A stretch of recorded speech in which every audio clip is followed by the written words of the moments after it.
Okay, so I am going to share my laptop screen now with you guys, and I would like all of you to please put yourself on mute.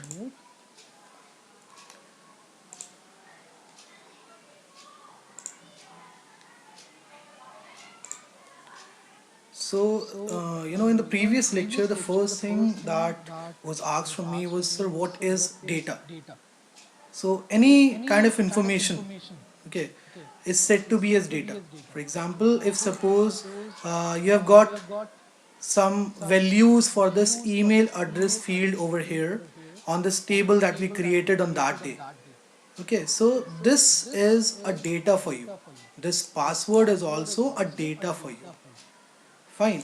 Now the second doubt, the second query that one of you had asked me was, sir, if suppose, let's delete this table from here first. So for deleting the table, what we can do, we can come on this data tab and click this delete button, and this is a window you are going to come across.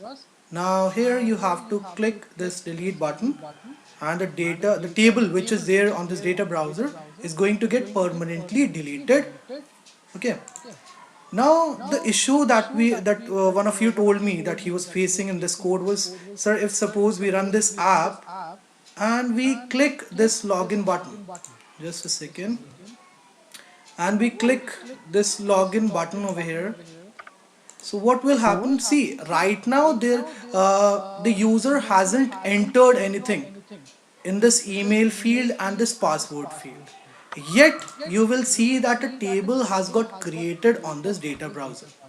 Now how can we prevent this thing from happening? First of all, please, all of you, please put yourself on mute. I'm able to hear some noises from the background. The more you will listen to me, the more you will be able to understand each and everything. Okay, that is the reason I ask you constantly to please be on mute. Now inside this table there is nothing. Okay, so how can we prevent this data table from how can we prevent this table from being created on the data browser if the user hasn't entered anything in these two components? So for that, what we can do, we can put some validations on these two components. And how can we put the validations? See, the best way of putting the validations on any component is using if loop. We can do that. If you want to put some validations on some component, then you guys can make use of if loop. Okay, now how are we going to put the validations on these two components? That's what we are going to see first. So for that, we need to convert it into text-based coding first. Now here what is happening, if the user will click this button, the ID of which is, what is the ID of this? It is submit sign up, right? The ID of this button is submit sign up. So this is the code which is going to get executed when the user will click this button with ID submit sign up.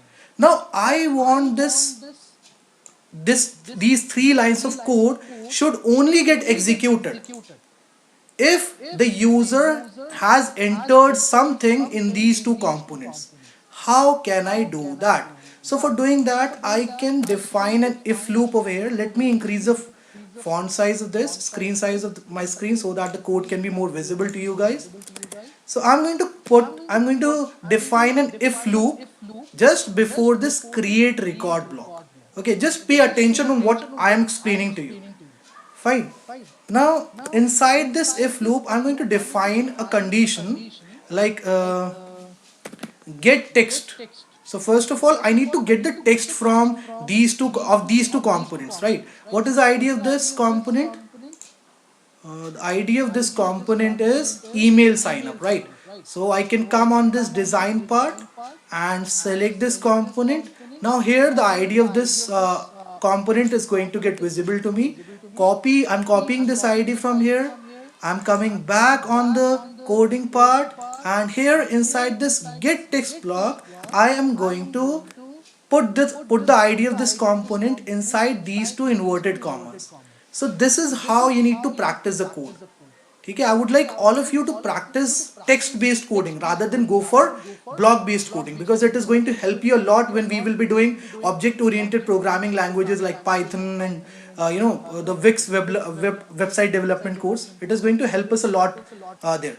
So if it is not equal to null, okay, so this is a condition which will make sure that if this is not equal to null, if the input uh, of this component is not equal to, this is a not equal to component I have made use of here. So it should not be equal to null, that is empty. Okay, and you remember we used the logical operator. I told you the concept of logical operator in the first lecture. So this is what I'm going to use now, and I'm going to copy this whole code and place it after this AND operator. Now here I'm going to replace this ID with the ID of this component. What is the ID of this component? That is password. So for checking that, we need to come on this designing part, click on this component, and here in the properties panel you will be able to see the ID of this component. Copy the ID of this component from here, come on the coding part and paste it here in between these two double inverted commas. Now what you have to do, after defining the if loop, you have to enclose this whole thing inside the if loop. How will you do that? So for doing that, you can make use of curly bracket. So here I'm going to place an open curly bracket, and this whole code, if I want to place it inside the if loop, it means that I need to place one more curly bracket here so as to make it inside the if loop. So now what will happen when the user will click this button, that is submit sign up. So this is the condition which is going to get checked first, okay, which the compiler is going to check first. Now if this email component and this password component is not empty, okay, if they are not empty, then only the compiler is going to execute this code. That is, then only the compiler is going to create a table on the data browser connected to this app. Otherwise it will not create any table. Let's now check this code whether we have done it properly or not. So for doing that, we can run this app, and here I am going to put nothing. Okay, at present there is a table, so I'm deleting this table. Let's run this app, and now I'm going to hit this login button and see whether a table will get created on this data browser connected to this app or not. See, nothing has got created. Now if you will put a email address and a password over here,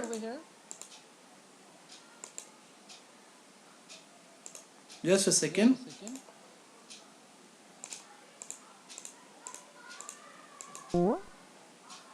See, a table has got created now. So this is how you guys can put some validations on two or more different components using if loop. Now what we are going to do today, we are going to code for forgot screen password. Once we are done with that, I'm going to tell you how this for loop helps us in accessing the records from the table. But one thing that you have to keep in mind is create record. This is the block which we get from here. In this data tab, you can find this block, create record. This helps us in creating some records on the data browser. That is, creating a table on the data browser in which we can store some information. And read records is the block which helps us in fetching the records, in pulling the records, or you can say in reading the records from the table that gets created on the data browser. Fine.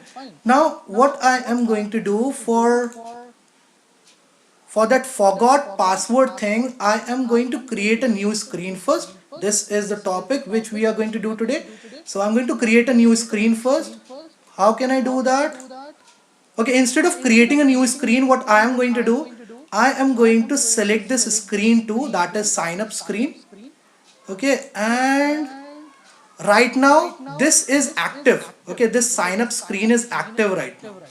So in order to create a copy of this screen, we need to hit this duplicate button, and automatically a duplicate copy of this sign up screen is going to get created. Now here, instead of sign up, I want to see forgot password.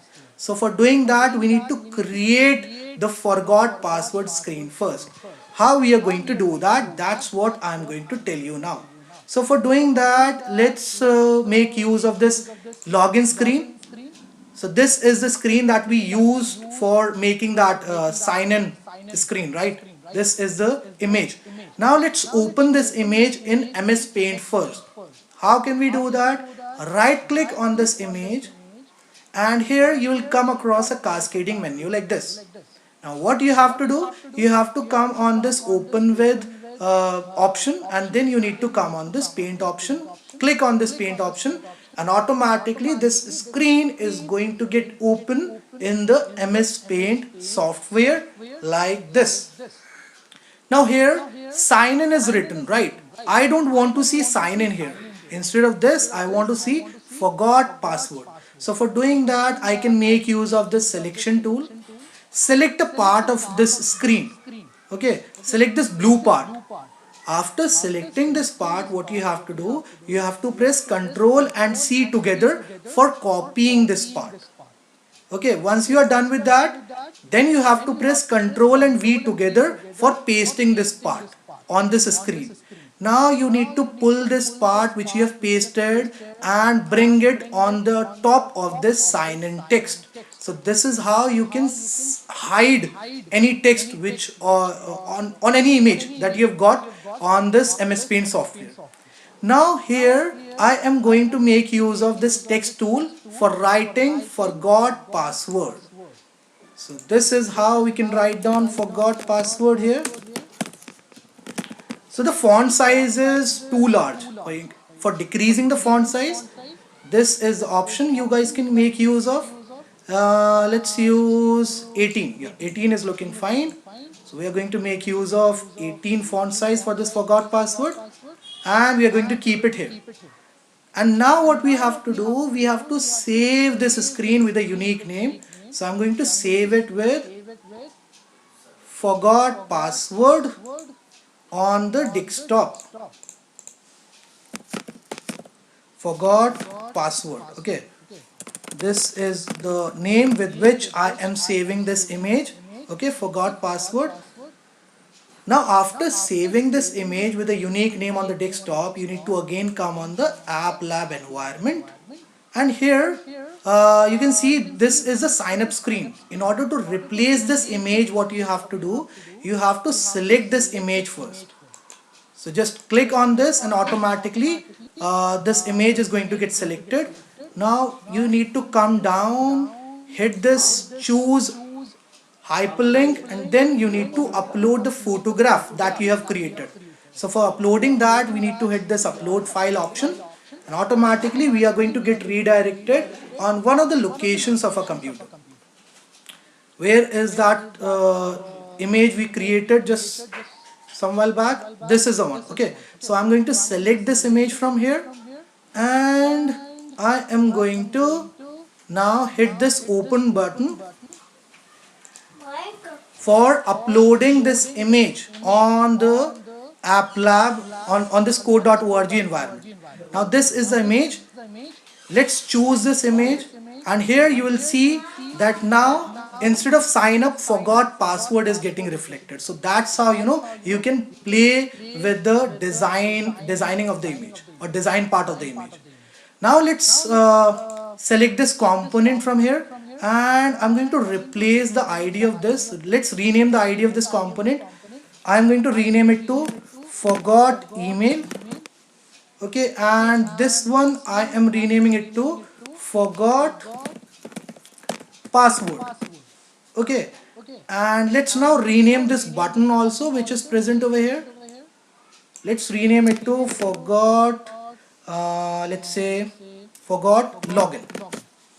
Fine, so now we have got one screen, that is screen 3 with name Let's rename this screen also.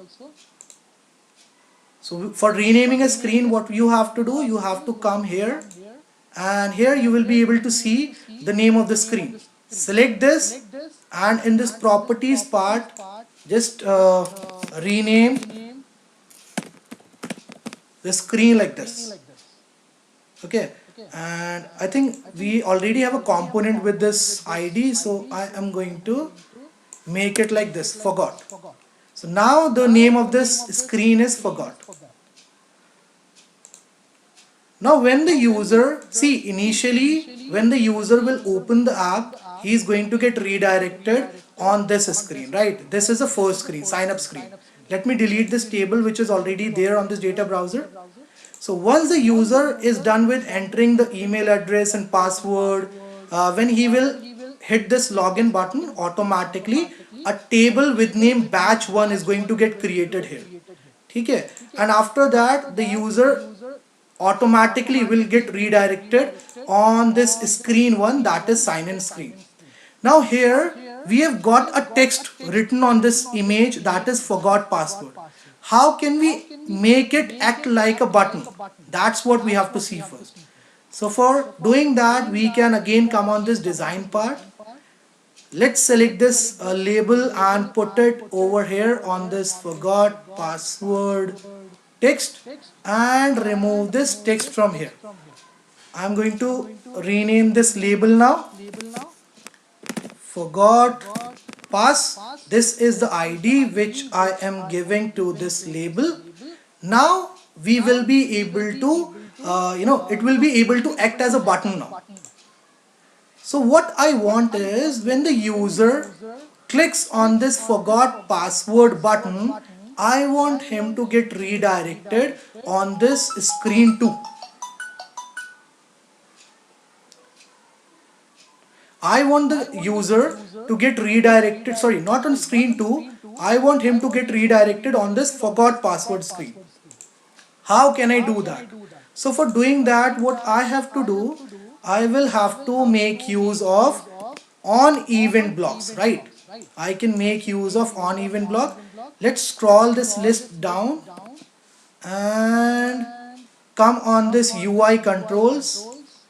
Let's select this on event block, drag it and drop it over here. What is the ID of this component? It is forgot pass. So when the user clicks on this forgot pass, I would like him to get redirected on the forgot screen. So for doing that, I can make use of this set screen option. Fine. Let's put this set screen over here. And from this drop down, we can select this forgot. Fine. So when the user now will click on this screen, automatically he is going to get redirected on this forgot password screen. Now how can he reset the password of his own ID? That's what we are going to see.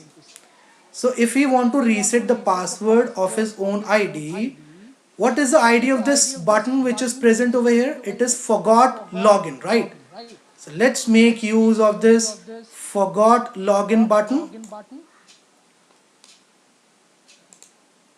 Forgot login. So when the user will hit this forgot login, I would like the password of the user to get updated in the table which will get created on the data browser. How can I do that?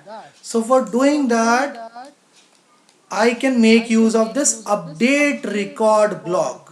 Okay, I'm going to select it and put it here. What is the ID of the table that will get created?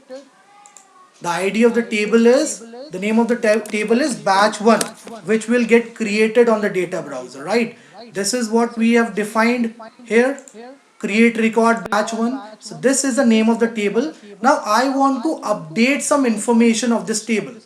So I will be using update record option for the same.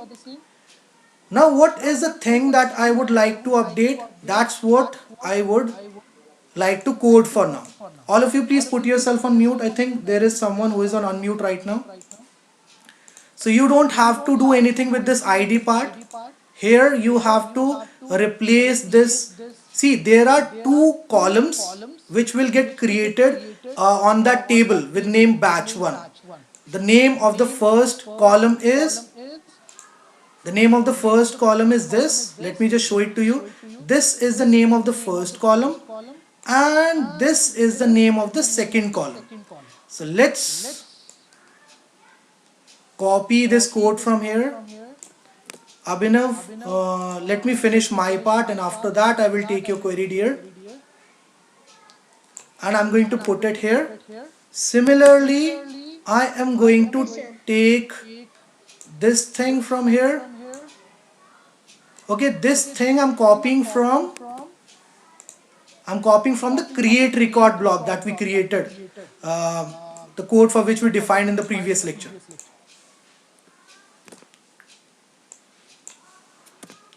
Okay, so these are the two things. Now this is the first column which will get created which we will get to see in the table with name batch 1, and this is the name of the second column. What is the thing that we want to update? We want to update the password, right? So for doing that, we can make use of this component. What is the idea of this component? For checking that, we need to again come on the designing part, select this component. Idea of this email component is forgot email, so I'm copying it from here and I'm going to paste it in place of this email signer. Okay, and what is the idea of this password component? It is forgot password. So I'm going to copy this ID from here and I'm going to replace this one with forgot password. Fine. Now let's do one thing. Let's run this app and see whether we'll be able to get the desired result or not. Besides that, one more thing. See, once the user is done with resetting his password, resetting the ID of his password for his ID, I would like him to get redirected on the sign-in screen again. So for doing that, we can make use of set screen block, right? Let's come on this UI controls option, and here in the bottom you will be able to find that set screen option. Where is that? This is the one. Let's put it over here, and once the user is done with setting his password, I would like him to get redirected on this screen 1, that is sign in screen. So let's hit this drop down and from here let's select this screen 1. Now I am going to run this app and show you whether we'll be able to get the desired output or not. So for doing that, I am going to open this app on a new tab, in a new tab.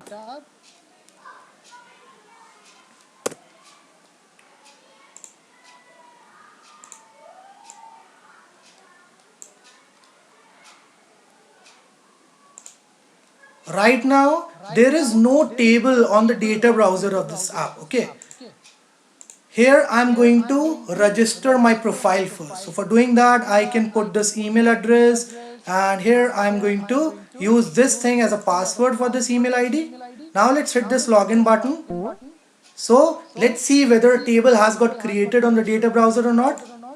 Yes, a table with name batch 1 has got created on this data browser. Now inside this you can see the email address is also mentioned and the password is also there. Now let's come back on this app and hit this forgot password button. Suppose I don't remember the password of my ID. So what I can do, I can hit this, I can make use of this forgot password button and update my password, the password of my panel. Here I'm going to put the email address with which I created my profile. So this is the email address with which I created my profile. I'm going to put it here and let's choose a password. So I'm going to choose horse123.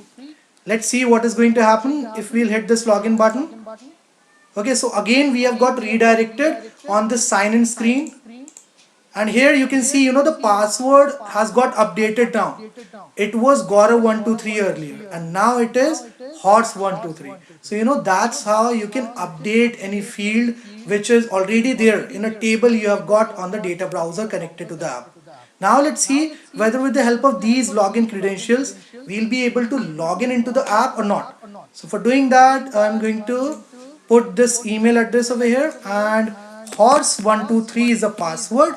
Let's now hit this login button and see whether we'll be able to log in into the app or not.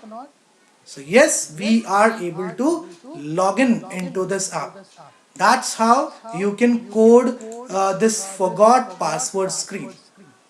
Now, the third thing that I'm going to take is, there is a student who has asked one query, sir, how is this for loop helping us in accessing the records from this data browser, from the table that I've got created on this data browser?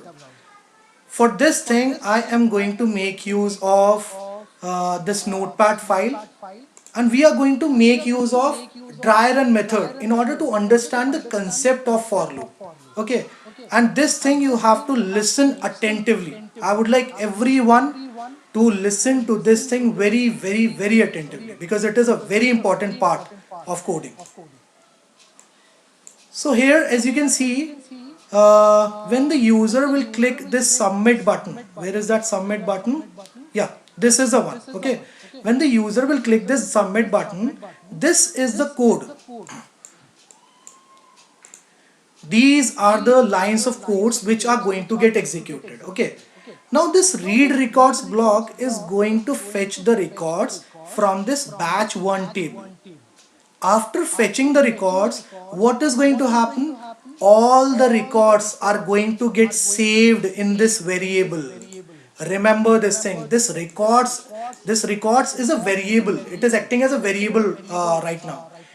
What is a variable? Variable is a storage space in which we can store something. Fine. Now with the help of this variable, we can access anything of this table. We can access any data which is present in any column of this table named batch 1. Fine. How is this for loop helping us in accessing that data? See, initially, remember this thing, there are three parts of for loop. One is the initialization part. Initialization. Okay. Second thing is condition. And third thing is increment, decrement. So these are the three parts of for loop. Now what is happening here? Sorry, just a second. Yeah, now it is fine. So now what is happening here? We have declared a variable first. The name of that variable is I. Okay, and we have initialized that variable with this value 0. So what is going to happen? A variable with name I is going to get created, and it will be initialized with this value 0. So at present the value of I is 0. Now the compiler will move from this point to this point. This is the initialization part, and this is the condition which the compiler is going to check now. Now on the basis of the value of this I, it is going to check whether this condition is true or not. Records.length, I is smaller than records.length. What is this records.length for? This is used for calculating the length of the table. Okay, this we have used for calculating the length of the table. Now at present there are three things. Who is this Malu Anbu 2008 who is registered with this email IDs?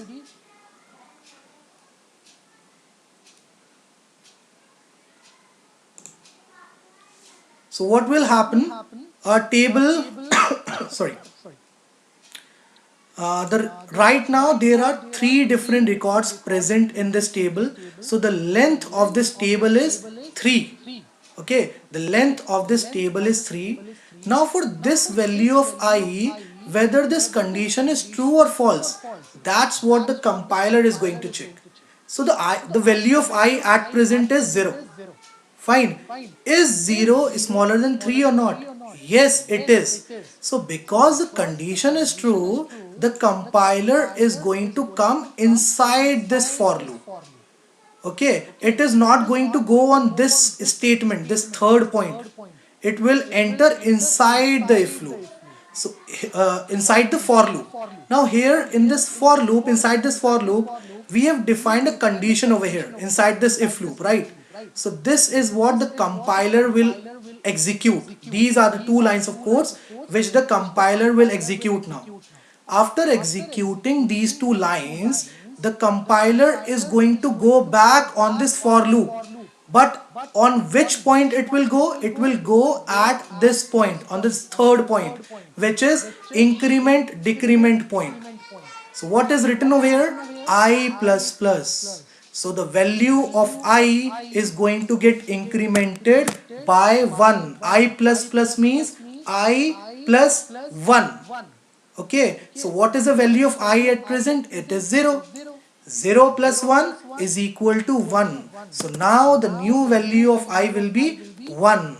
So that's how the value of I will get incremented. Once the compiler is done with incrementing the value of y, it is going to come on this condition again. Now it is going to check this condition again, whether this condition is true for this value of I or not. What is the value of I at present? It is 1. And what is the length of this table that we have created? Now there are 4 records. I think there is a person who is trying to disturb us all, and I am going to remove him from the meeting, and also I am going to cancel his subscription. Why are you using this app right now? I am explaining you something, beta. You have to listen to me. At present, the length of this table is 4 because there are 4 different records present on this table. So for this value of I, this condition is again true. So what is going to happen? The compiler is going to come inside this for loop, and it will check this condition again, whether it is true or false. So that's how the execution of for loop takes place. Again, once the compiler is done with executing these lines of code, it is going to come again on this point, I plus plus. So it will execute this line, this for loop again and again till the time this condition becomes false. Once the condition will become false, it is going to come out of the for loop. So how it will execute the for loop? It will execute this part first. After that, it will come on this condition part. If the condition is true, the compiler is going to enter into the for loop. Once the compiler is done with executing these lines of code, it is going to go back on the for loop, but on the increment part. Okay. Yes, now please go ahead and ask me what your queries are. Sir, what if someone... Malay, is it you? Malay, is it you? Malay, No, is sir, it it's you? Abhinav. Abhinav, were you using this app some while back? Was it you who created those 3 or 4 profiles on that app? Abhinav, I want to answer of my question here. Was it you who created the profile on that platform? While I was explaining you the app, you were busy in the implementation part. You were busy running the app and creating a profile on that platform, right? Sir, can I ask something? Yes, Himarsha, please go ahead, dear. Yeah, so Himar, you were just a second. Abhinav, put yourself on mute. I'm not going to answer your question, dear. Really sorry. Whatever your queries are, just WhatsApp me. Okay, I'm going to take it in the next lecture. You have wasted our time. no, Yes, I Himarsha, was please go ahead, dear. asking that in the end you have used the update password block That's right, dear. in the update record one, and in there the ID was 1.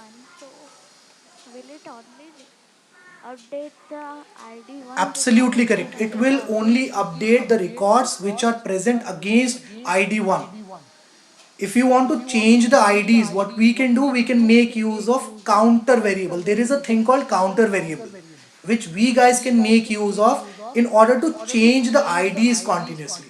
But that counter variable concept, we are going to talk about that in the next lecture or one of the future classes, in one of the future classes. Okay, Sir, Himanshu, we because can change I the IDs thought that also. if there is only ID one, then all of the users can't update their That is password. absolutely correct. You are absolutely correct. We can make use of counter variables for changing the IDs. Okay, that concept I'm going to cover in the next lecture, maybe possible. Okay, is Sir, there any I other? actually have a doubt. Yes, Krishna, please go ahead, dear. First of all, you have to switch on your camera if you want to ask me something. Sir, in my laptop there is no camera. अच्छा चलो पूछो. What is your query? Sir, sir, as we made the forgot password option, sir, but Hmm. in that, sir, anyone can update without, sir, anyone can access our our profile without. Absolutely correct. Krishna, the way we put some validations on those two components, na, which we defined on the sign-in screen, in the same way we can put the validations on the other components also. So you can make use of if loop. Sir, what Okay. OTP options there are? We can make use of random number function in order to generate a random OTP. There are several things we can do, but we will have to go step by step. That's why I ask you guys, whatever your queries are, whatever plans or whatever ideas comes in your mind, what you have to do, jot it down on a paper and then just send it to me on my WhatsApp. If I will find them interesting, I am definitely going to take them. The way I've taken that validation part today, na, it's just in the beginning of the lecture. In the same way, I'm going to answer every query of yours. Is there anything Yes, sir. which, welcome dear, is there anything I can help you guys with? Is there any query? Yes, Sir, Raghav. I want to Raghav, know how you prevent us from creating a blank ID. blank ID. See, what I have done, I have made use of an if loop, dear. Let me just show it to you. This is a if loop inside which I have put this create record block. Now what will happen? This line of code is only going to will get executed only if this if loop, the condition which I have mentioned inside this if loop, will be satisfied by the input which the user is going to do here in these two components. So this is the if loop with which I have put some validations on these two components. When you will, I will, share the link of this app with you guys also. Try to check this on your mobile or on your devices. And you know what you can do? You can experiment on this code. Just change something and try and do some experiment on this code so as to make it more creative. Sir, Anything else? can we just, I mean that, like if someone is working on other projects, so can we use this code in the other project? Yes, we can.